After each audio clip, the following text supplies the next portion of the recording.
नमस्कार, आप देख रहे हैं आर हिंदुस्तान न्यूज़। आनंद सक्सेना के साथ मध्य प्रदेश के बैतूल से संवाददाता शशांक सोनकपुरिया की रिपोर्ट। मध्य प्रदेश के बैतूल जिले में जंगल भगवान के ही भरोसे हैं। इसका सीधा उदाहरण जिम्मेदार ही नजर आ रहे हैं, जो अपने अधीनस्थों को बचाने के लिए 4 दिन पूर्व पहले संज्ञान में लाए गए मामले में जांच का हवाला देकर अपना पल्ला झाड़ते हुए नजर आए और अधीनस्थों पर कार्रवाई करने की बजाय जांच का हवाला देने में पीछे नहीं हट रहे।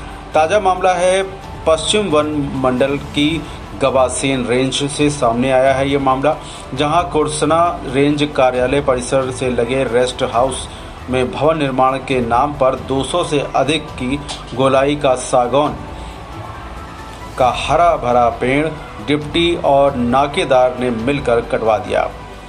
ठूंठ भी उखाड़कर फेंक दिया गया।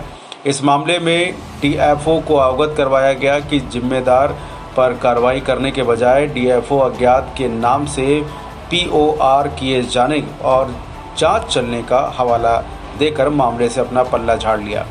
वहीं दूसरा मामला रेंज कार्यालय से सामने आया है। यहां महज 200 मीटर की दूरी पर जंगल में डैम निर्माण का आया है, जहां बिना अनुमति के जंगल में डिप्टी रेंजर द्वारा जेसीबी से डैम की खुदाई करवा दी गई, जिस पर सवाल करने पर डीएफओ जलगंगा संवर्धन के नाम पर अधीनस्थों को बचाने में लग गए हैं और मीडिया को जलगंगा संवर्धन के तहत डैम की खुदाई की बात कहकर मामले में जांच किए जाने की बात कर रहे हैं। अब सवाल यहाँ ये उठ रहा है कि रेंज कार्यालय से लगे रेस्ट हाउस में ही पेड़ सुरक्षित नहीं है, तो जंगल को क्या बचा पा रहे हैं?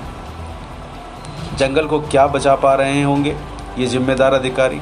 अब देखना ये होगा कि खबर प्रकाशित होने के बाद इन दोनों मामले में उच्च अधिकारियों द्वारा जांच कर कोई कार्रवाई की जाती है या इसी तरह से जंगल के रक्षकों द्वारा जंगलों को नष्ट करने का काम जारी रहेगा, जो कि समाज ही नहीं बल्कि देश ही नहीं दुनिया के लिए भी बहुत ही खतरे की घंटी बजा रहा है। अगर पर्यावरण सुरक्षित नहीं होगा तो कोई भी सुरक्षित नहीं होगा। फिलहाल आप सुरक्षित रहिए, जुड़े रहिए आर हिंदुस्तान से। नमस्कार। सर, गवासेन रेंज में रेस्ट हाउस के पास में कुछ निर्माण कार्य चल रहा है, उसको लेकर एक जो हरा भरा सागौन का पेड़ काट दिया। क्या कुछ जानकारी? मुझे कुछ इसके संबंध में जानकारी मिली थी एंड ये जानकारी भी मिली है कि जो पेड़ कटा है उसमें अज्ञात के नाम पे पीओआर फाड़ा गया है और वैधानिक कार्रवाई की जा रही है और इसमें कुछ जब्ती भी की गई है। जैसे आपसे कोई अनुमति ली गई थी उसका? ये जांच के बाद ही पता चल पाएगा। इसकी जांच कर रहे हैं क्योंकि पीओआर फाड़ा जा चुका है, तो अब वो इसमें जांच के अंदर प्रक्रियाधीन है वो। सर, एक डैम निर्माण भी कराया गया है जंगल में रेस्ट हाउस के पास में, इसकी भी कोई अनुमति ली गई? देखिए, पिछले साल से सरकार का बहुत ज़्यादा फोकस है वाटर कंजर्वेशन एक्टिविटीज़ में। पिछले साल भी हमने नमामि गंगे अभियान के तहत बहुत सारे तालाब निर्माण, तालाब गहरीकरण, check dam, stop dam, percolation tank इत्यादि बनवाए थे।